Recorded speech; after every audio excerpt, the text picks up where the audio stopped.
அண்ணன் செங்கோட்டை தான் பேசல. இப்போதான் தெரியுது உங்களுடைய எப்படி பிரச்சாரம் எப்படி பண்ணுறீங்கன்னு.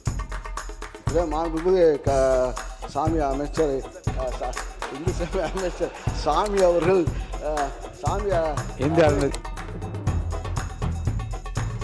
படத்தை பார்த்து நீங்களாம் வந்தவங்க. நாங்களாம் வந்து கொள்கையுடைய முரசொலி படித்து திறந்துள்ள செய்தியை படித்து பொதுக்கூட்டத்தில் பேசி நல்ல சுவையான குறுக்கீடுகளும் தேவையற்ற குறுக்கீடு ரெண்டும் இருந்தது.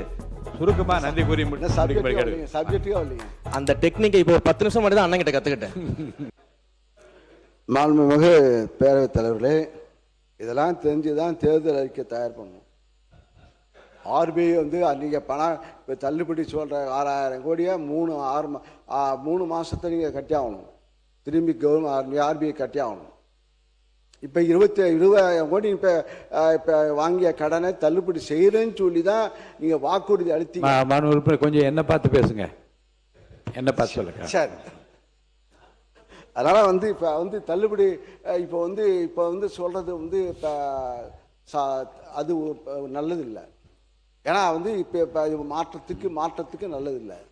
ஏன்னா வந்து இப்போ இது தான் தெரிஞ்சுதான் நாங்கள் வந்து தேர்தல் அறிக்கை விவசாய கடனை தள்ளுபடி செய்யணும்னு சொல்லவே இல்லை. நாங்கள் நீங்கள் சொன்னீங்க, நீங்கள் இல்லைன்னு சொல்லிக்க கூடுதலாக சொன்னீங்க. நாங்கள் வந்து முழுமையாக 5 ஆண்டுக்கு 5 ஏக்கரை வரையும் நாங்கள் முழுமையாக தள்ளுபடி செய்வோம். அவன் இப்போ ஒரு ஏக்கருக்கு 50 லட்சம் 50,000 1 லட்சம் வாங்கிட்டு இப்போ தள்ளுபடி செய்வாங்கன்னு வச்சுட்டு அவனும் பணம் கட்டலை. இன்னும் சொல்ல போனால் ஒரு விவசாய கூட்டுக்கடன் வாங்கினாங்கன்னா 1 லட்சம் வரை இலவசமாக 1 ஆண்டு 10 மாதத்துக்கு இலவசமாக வட்டியில்லா கடன். அது ஒரு ப்ராப்ளம். அதான் இப்போ விவசாயி கத்துறது. 10 வட்டியில்லா கடனை கலைஞர் தான் கொடுத்தார். 6 மாதம் கலைஞர் முதலமைச்சராகும் போது 6 விவசாயம் வாங்கின கடன் 6 மாதத்திற்கு வட்டியில்லா கடன். எங்களுடைய முதலமைச்சர் பொறுப்பேற்ற பிறகு 1 லட்சம் 1 ஆண்டு வரை 6 வட்டியில்லா கடன் வாங்கின 1 லட்சம் கடன் வாங்கினான்னா அவனுக்கு வட்டி கிடையாது. அந்த அந்த 1 வருஷம் தாண்டி 1 நாள் ஆச்சுன்னா அந்த வட்டி முழுவதும் ஆண்டுக்கு முழுவதும் அந்த 1 லட்சத்துக்கு சேர்க்கப்படும். அந்த பிரச்சனை தான் இப்போ விவசாயிகள் ஏன் கட்டுறாங்கன்னா, இப்போ வாங்கின கடன் தள்ளுபடி செய்வாங்க சொல்லி அவங்க விவசாயிகள் வந்து கடன் கட்டாமல் வந்துட்டு இப்போ விவசாய கடன் இப்போ கட்ட லோனும் வாங்க முடியல. விவசாய தமிழை தவறிய கடனை காரணத்தால் விவசாயிகள் கடனும் வாங்க முடியல. ஆக கொடுத்த கடன் முடியல. இப்போ கிட்ட வாங்கின கடன் 21,000 பேர் இப்போ 21,000 கோடி கிட்ட அளவுக்கு நீங்கள் தள்ளுபடி செய்ய வேண்டும். ஆனால் 6,000 கோடி அந்த 6,000 கோடி தள்ளுபடி செய்யப்படுறதுக்கு பல போராட்டம் பண்ணி அது இப்போ ஒரு ஸ்டெப்பு வந்து ஒரு பிட்டு போட்டிங்க 2,500 ரூபா. அப்புறம் 2வது பிட்டு போட்டு இப்போ 50,000 இப்போ 75,000 சொல்லிங்க. 1 லட்சம் வரை கடன் கொடுக்க வேண்டும் என்று சொன்னீர்கள். அது கொடுக்கவில்லை. அது வேற சொல்லிங்க. இப்போ ஆண்டுக்கு நாங்கள் முன்கடனாக இப்போ விவசாயிகளுக்கு ஆண்டுக்கு 15,000 கொடுப்போம் தேர்தல் அறிக்கையில் அறிவித்திருக்கின்றீர்கள். ஆண்டுக்கு விவசாயிகளுக்கு பணம் கொடுப்போம் என்று அது இந்த பட்ஜெட்டை கொடுக்கவே இல்லை. ஆக எல்லா கடமையும் நீங்கள் சொன்னது தான். ஆக இதையெல்லாம் இப்போ என்னுடைய முதலமைச்சர் பொறுப்பேற்ற பிறகு அவர் மகளிர் உரிமை தொகை கிட்டத்தட்ட 1,31,00,000 நாங்கள் சொன்ன தேர்தல் அறிக்கை நாங்கள் சொன்னால் 1,31,00,000 பெண்களுக்கு மாதம் 1,000 ரூபாய் கொடுத்தோம் தொடர்ச்சியாக கொடுத்து கொண்டிருக்கின்றோம். அது நீங்கள் சொன்ன பிறகு அது கொடுக்கின்றீர்கள். அதே போல் அங்கே நான் முதல்வன் திட்டத்தின் மூலமாக 48 லட்சம் மாணவர்கள் இளைஞர்கள் இங்கே சிறப்பு பயிற்சி பெற்று வேலைவாய்ப்பு தகுதிக்குரியவர்களாக இங்கே எங்களுடைய முதலமைச்சர் காலத்தில் உருவாக்கப்பட்டது. இன்னும் சொல்ல போனால் IAS IPS முதன்மை இங்கே தேர்தலாம் இங்கே இப்போ முன்னெல்லாம் வந்து 20 பேர் 10 பேர் தான் தேர்ச்சி பெற்றார்கள். இந்த நான் முதல்வன் திட்டத்தில் இப்போ இங்கே கொடுத்து அது ஊக்கத்தொகையும் கொடுத்து பொருளாதார உதவி செய்து IPS கிட்டத்தட்ட 57 பேர் நம்முடைய தமிழகத்தில் 57 இளைஞர்கள் மாணவர்கள் இங்கே தேர்ச்சி IAS IPS ஆக வெற்றி பெற்றிருக்கின்றார்கள். அது எங்களுடைய முதல்வர் இந்த மு.க. ஸ்டாலின் அவர்கள் செய்த சிறப்பு திட்டமாக இருக்குது. ஆக இது அதே போல விடியல் பேருந்து மூலமாக 45% பெண்கள் இப்போது வேலைவாய்ப்பு மூலமாக பெற்று இந்தியாவிலே தமிழ்நாட்டில் இருக்கின்ற பெண்கள் தான் 45% பேர் வேலைக்கு செல்கின்றார்கள். பல வேலைக்கு செல்கின்றார்கள் தொழிற்சாலைக்கு. காரணம் விடியல் பேருந்து. அதை விடியல் எடுத்துட்டு நீங்கள் மகளிர் பேருந்துன்னு ஆக்கிட்டீங்க. ஆக திட்டத்தை பார்த்திருக்கின்றீர்கள். எங்களுடைய எதிர்கட்சி தலைவர் இங்கே ஸ்டாலின் அவர்கள் அவர் என்னைக்கு பொறுப்பேற்றாரோ அன்றிலிருந்து இரவு பகலாம மழையா இருந்தாலும் வெள்ளமா இருந்தாலும் மாற்று இன்னும் சொல்ல போனால் அவருடைய காலத்தில் இங்கே இளைஞர்களுக்கு விளையாட்டு பயிற்சி ஒவ்வொரு ஊராட்சியிலும் விளையாட்டு பொருட்கள் வழங்கப்பட்டு கிரவுண்டு வழங்கப்பட்டு நல்ல ஆரோக்கியமான இளைஞர்களை உருவாக்க வேண்டும், நல்ல இளைஞர்களை உருவாக்க வேண்டும் என்ற நோக்கத்திலே அவர் உழைத்த அவர் ஸ்போர்ட்ஸ் டெவலப்மெண்ட் அந்த டிபார்ட்மெண்ட்டில் அவருக்கு ஊர் பூராக கிராமம் பூராக விளையாட்டு பயிற்சி, அதே போல் வெளிநாட்டு உலக அளவிலே அங்கே விளையாட்டு போட்டிகளுக்கு தமிழ்நாடு நோக்கி வந்த சாதனை புரிந்தவர் எங்களுடைய எதிர்கட்சி தலைவர் இங்கே ஸ்டாலின் அவர்கள். அவர் மகாபலிபுரத்தில் அவர் ஒரு ஈவெண்ட்ஸ் நடத்த உலக அளவு செஸ் போட்டி, அதே போல் சென்னையிலே இங்கே விளையாட்டு போட்டி நடத்தினார்கள். உலக அளவுக்கு கார் ரேஸ், கார் உலக அளவில் கார் கலந்து கொள்கிறது. ஆக இவ்வளவு சாதனை செய்கின்றோம். ஆக இப்போ விவசாயிகளும் மகிழ்ச்சியாக இருந்தார்கள். 5 ஆண்டு காலத்தில் விவசாயிகளும் மகிழ்ச்சியாக இருந்தார்கள். இங்கே இருக்கின்ற விவசாய பெருமைக்கு சொல்கிறேன், இங்கே முன்னாள் அமைச்சர் ஓபிஎஸ் அவரும் விவசாயி தான் நினைக்கிற. ஓஎஸ் மணி அடிக்கடி சட்டமன்றத்தில் எழுந்துச்சு எங்களுக்கு அந்த பட்ஜெட் காலத்தில் ஆலோசனை கூறுவார்கள். இன்னும் சொல்ல போனால் பாட்டாளி கட்சி நம்முடைய ஐயாவும் சரி, மரியாதைக்குரிய அன்புமணியாவும் சரி, நிழல் பட்ஜெட் போடுவாங்க. இந்த சிவகுமார் அப்புறம் பட்ஜெட் போனால் இந்த நிழல் பட்ஜெட்டை பார்த்து சார் நான் சொல்லுங்க சார் முடிச்சிடும். 40 நிமிஷம் ஆயிடுச்சு. நிழல் பட்ஜெட் போடுவாங்க. அதையெல்லாம் நாங்கள் வாங்கி அதில் உள்ள கருத்துக்களை நாங்கள் கேட்டு இங்கே இருக்கின்ற உங்கள் ஆட்சிக்கு முட்டு கொடுக்கின்ற தலைவர்கள்லாம் இப்போ இங்கே உங்களை பற்றி பேசுகின்றார்கள். அப்பா எங்களெல்லாம் பேச தூக்கி ராஜேஷ் அவர் கருத்துக்கு பாராட்டுவார். ராஜேஷ் எங்களை பாராட்டுவார் வேளாண் பட்ஜெட்டில். அதே சிவகுமாரை பாராட்டுவார், ராமச்சந்திரன் பாராட்டுவார், இங்கே கம்யூனிஸ்ட் மாரிமுத்து, அதே போல் நாகை கேவல மாலிக்கு பேசுவார், பாராட்டு பேசுவார்கள். அண்ணன் செங்கோட்டை தான் பேசல. மாணவ உறுப்பினர் இந்த முட்டு கொடுத்த வார்த்தையை மட்டும் நான் அவைக்குள் நினைக்கிறேன். ஏன்னா வாழைக்கு நாங்கள் ஒரு திட்டம் சேர்த்துருக்கோம், வாழைக்கு முட்டு கொடுக்க திட்டம் நாங்கள் கொடுத்தோம். அதுக்கு வாழைக்கு முட்டு கொடுக்க திட்டம் எங்களுக்கு நாங்கள் போடல.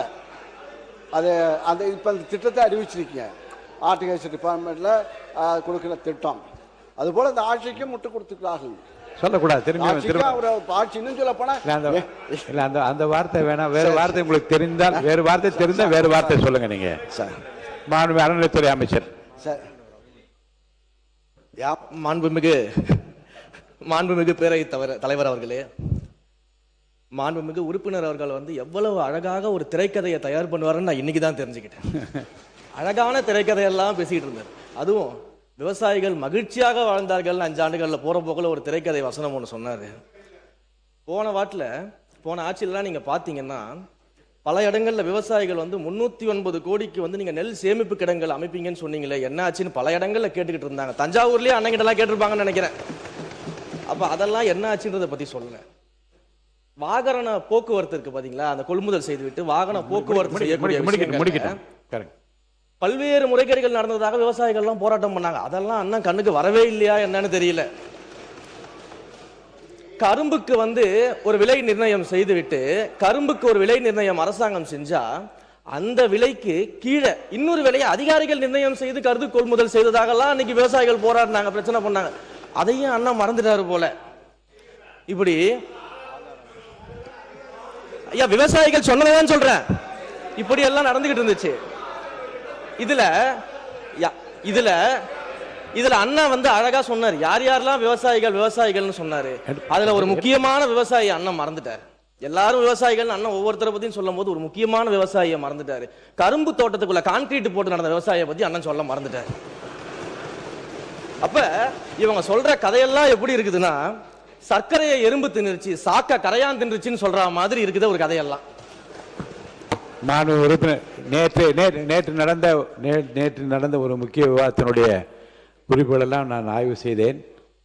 அதில் நீக்கப்பட வேண்டிய பகுதிகள் நீங்கள் எது குறித்து நீக்கப்பட வேண்டும் என்று கோரினீர்களோ அதெல்லாம் நீக்கப்பட்டிருக்கிறது என்பதை நான் தெரிவித்துக் கொள்வேன். இன்றும் இப்போது மாண்புமிகு அறநிலையத்துறை அமைச்சர் பேசிய பேச்சுகளில் அவை குறிப்பிலிருந்து நீக்கப்பட வேண்டிய பகுதியில் இருந்தால் மட்டுமே அதை பார்த்து ஆய்வு செய்து நீக்குவேன்.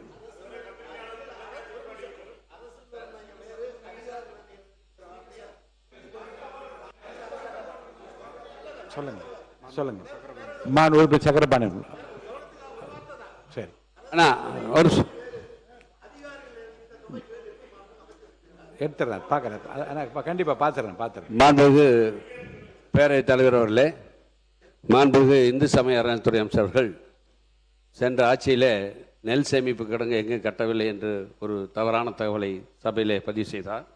நான் அவருக்கு சொல்லிக் கொள்வது, திராவிட முன்னேற்ற கழகத்தின் தலைவர் அன்றைய முதலமைச்சர் மாண்புமிகு அண்ணன் தளபதி அவர்கள் ஒரு நெல்மணி கூட மலையில் நனையக்கூடாது என்பதை உணர்ந்து அவர் பலமுறை சொல்லியிருக்கார்.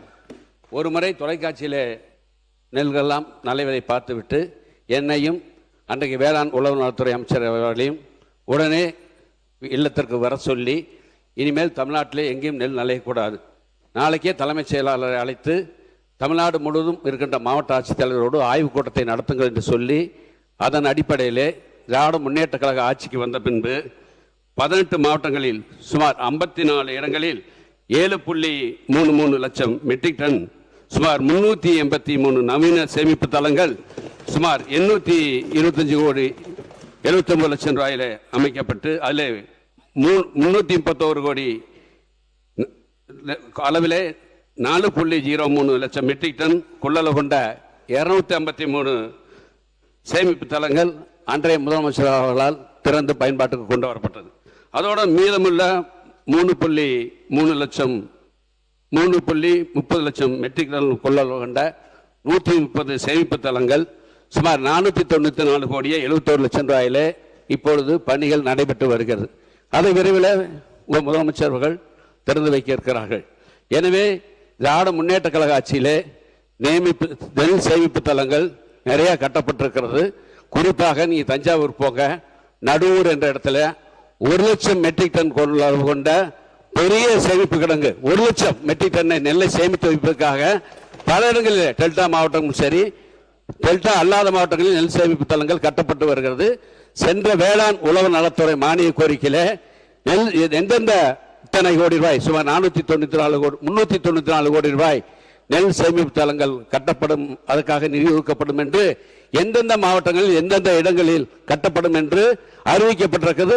அந்த வேளாண் உழவு நலத்துறை மானிய கோரிக்கை சென்ற ஆண்டு அதை பார்க்க வேண்டும் என்று இந்து சமய அறத்துறை அமைச்சருடைய கவனத்துக்கு கொண்டு வருகிறேன். உறுப்பினர் சுருக்கமாக.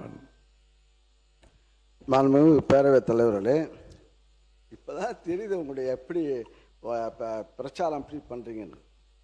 இப்படியே மாண்புமிகு சாமி அமைச்சர், இந்து சமய அமைச்சர் சாமி அவர்கள் அப்படி கரெக்டாக விடுறாரு. அது உண்மையே பொய்யான்னு தெரியல. ஆனால் இப்படி டெக்னிக்கல் அப்படி இந்த டெக்னிக்கலை வச்சு நீங்கள் அடிச்சுட்டு வந்துருங்க, ரீல்ஸ் விடுறீங்க. ஆனால் நாங்கள் வந்து ரியாலிட்டியா கொண்டிருக்கின்றோம். அமைச்சர் பேரவைத் தலைவர் அவர்களே, அந்த டெக்னிக்கை இப்போ 10 நிமிஷம் மட்டும் தான் அண்ணன் கிட்ட கத்துக்கிட்டேன். உறுப்பினர் 10:29க்கு நம்ம ஆரம்பிச்சோம். நல்ல சுவையான குறுக்கீடுகளும் தேவையற்ற குறுக்கீடு ரெண்டும் இருந்தது. சுருக்கமா நன்றி கூறி சப்ஜெக்டிவா இல்லைங்க.